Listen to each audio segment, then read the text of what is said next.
Welcome back to House of Single Moms, where we talk about everything under the sun, where questions are being answered, advice is being given, and support is being lifted. Today's topic is some things about how to calm down and decompress when you are about to explode. This is piggybacking off of my last video about a fear of losing your job or losing your mind and just trying to take that time to woosah. And so I had jotted down a few things that I thought may be helpful in just getting your mind thinking about some things that you can do, whether you're at work, in the store, in the car, at home with your kids. So I just want to go over a few things to help you just kind of think about things that you can do when you feel like you're on edge and you're about to explode and you need to just calm down, or maybe you're feeling really depressed or really sad, or you just need something to just get you over that hump. So I just wrote a few things down on my list, so I just wanted to go over them with you. So the first one is definitely something that you can do wherever. It's just your breathing exercises. It's a very common thing. It's just you breathing in through your nose and you're holding it for a few seconds, and then you're bringing it out through your mouth. You want to do that about a good 5 times, or as many times as you feel that you need to do. Usually you bring a lot of oxygen in and bring you out, so it's helping you try to regulate, and most of the time it will calm you down, just because of the oxygen that's flowing through your head. Another thing is counting down from 10 to 1. So, 1, 2, and you can say that out loud, you can say that in your head. Some people like to say positive things in between, so you can say 10, I am calm. 9, I'm gonna be okay. 8, so you're kind of like, you gotta think, and so it's taking you off of like other things that are bothering you. So that's a good thing, trying to say something in between and trying to remember to count down from 10 to 1. So I don't know, maybe that's challenging for some people, I don't know, but that's also something else. Another thing that you can do while you're at work or anything is writing down your feelings. Sometimes you can't pick up the phone right away, or you can't, no one's answering the phone, or you're at work, or you don't want to bother anyone, or so you just write down how you're feeling. Write down the problem. Write down whatever it is that's bothering you, whether it's work, your kids, life, the parents, whatever. Just write it down and write how you're feeling. Write all those emotions, whether it's angry, sad, depressed, happy, whatever you're feeling, confused, even if you don't know. I write, sometimes I'm like, I'm not exactly sure why I feel like this, or why this and that, but you just write it down, and sometimes it just helps you.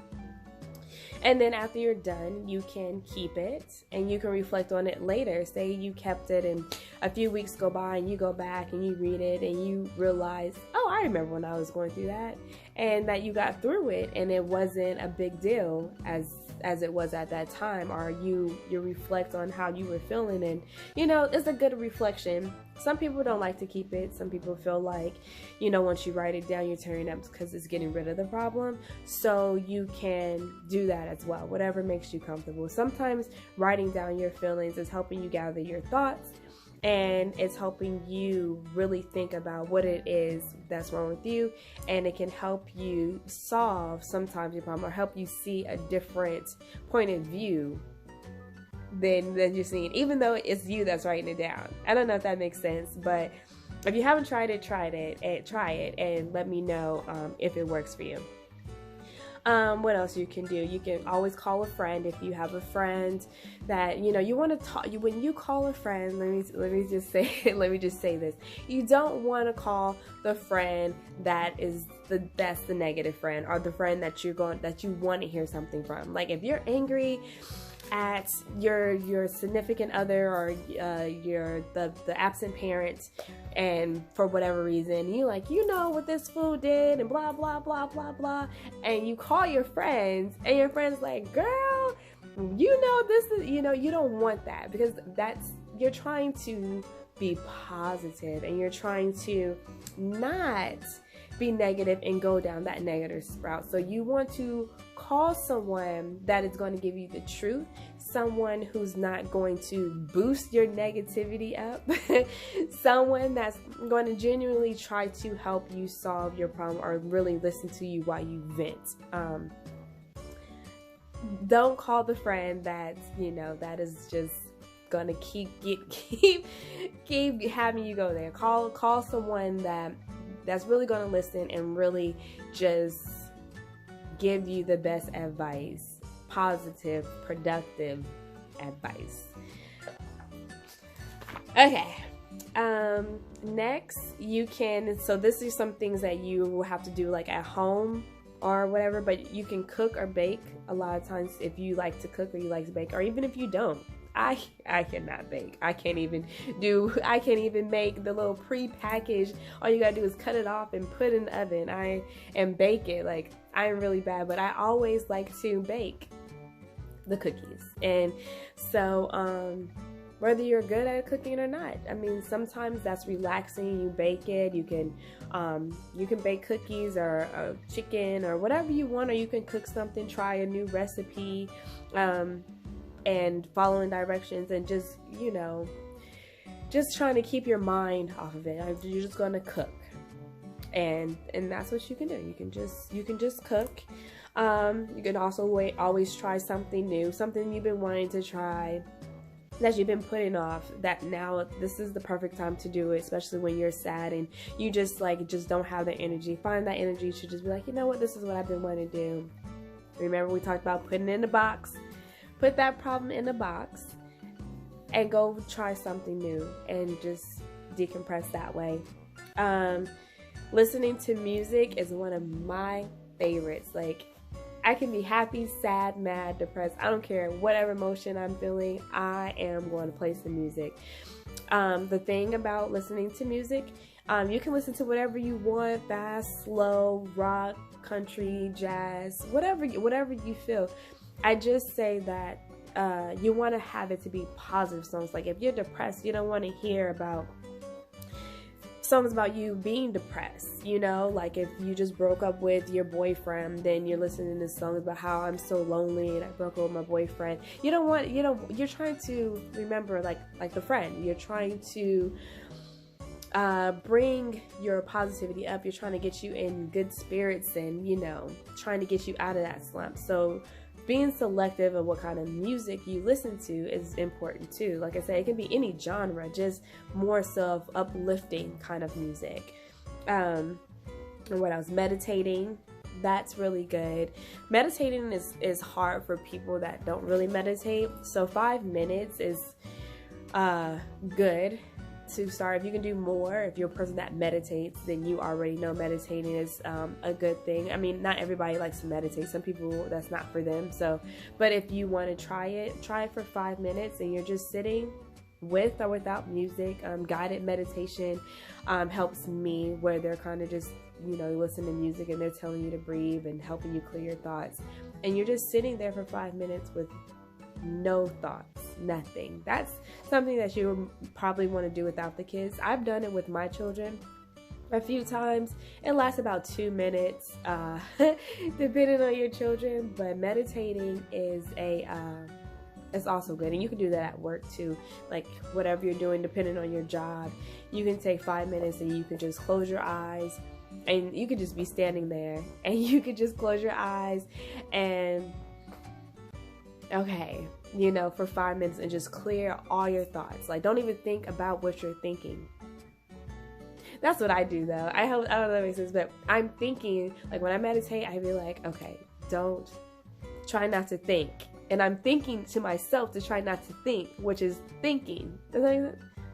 Anyways, try meditating and let me know how that goes. Next, a walk, a run, a jog.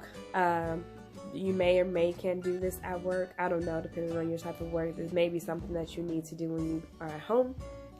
But going for doing some kind of exercise, working out, doing some Zumba or whatever, just getting your adrenaline and getting, like, if you're mad or angry, sometimes getting that off of you, of just, you know, you're angry, you're just gonna run, or you're just gonna do like an intense workout, you know.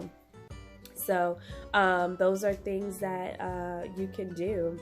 If you have kids, say your kids are just really stressing you out, or you are stressed out about whatever, but your kids are around and they're not going anywhere, and you're like, I just need a break.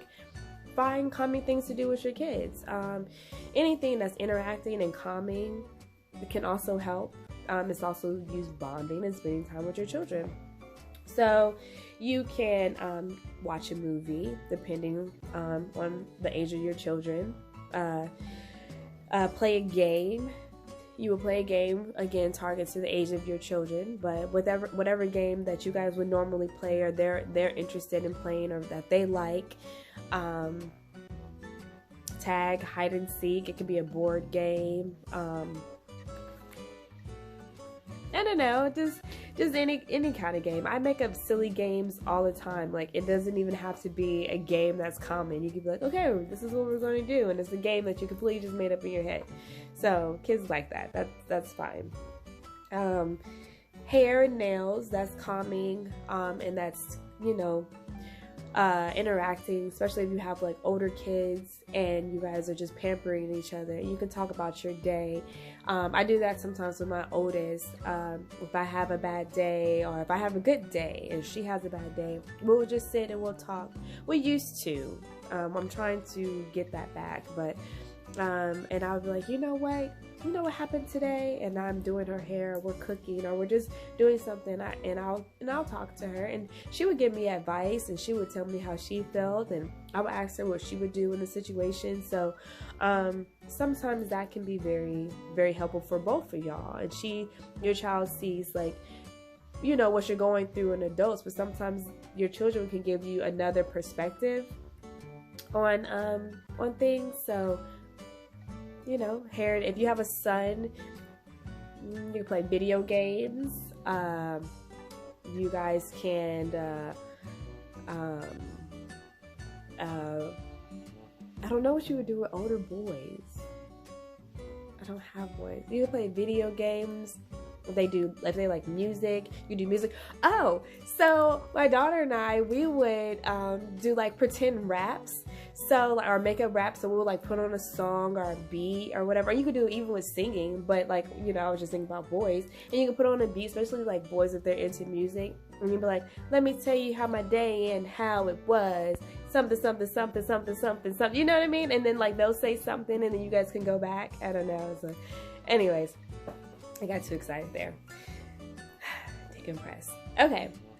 So you can play pretend. You can dance with them. You can read a book. Cooking and baking, again, is something that you can do. Coloring, sometimes that can be fun. Or taking a picture, my daughter and I used to do that too, where you'll get like a picture and you will both draw it. And we will say like, oh, well, let's see who can draw it better. And so you guys will take a picture and draw it or whatever.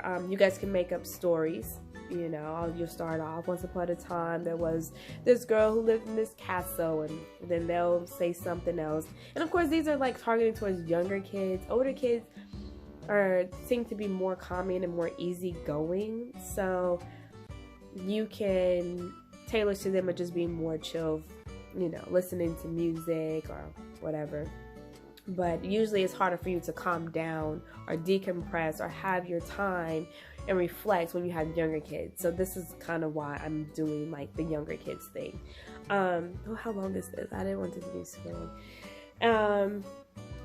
Work out together. My kids, they love to work out. We love to do Zumba, stretch. Anytime I put on some leggings, they're like, we want to stretch, we want to work out. They love to do that. So that's pretty much it. There's tons and tons and tons and tons of things that you can do, but I just kind of wanted to give you guys an idea and just kind of get your mind flowing of like the next time you are having a bad day and you have your kids and you're stuck with your kids, or you're just like, oh my God, I need to just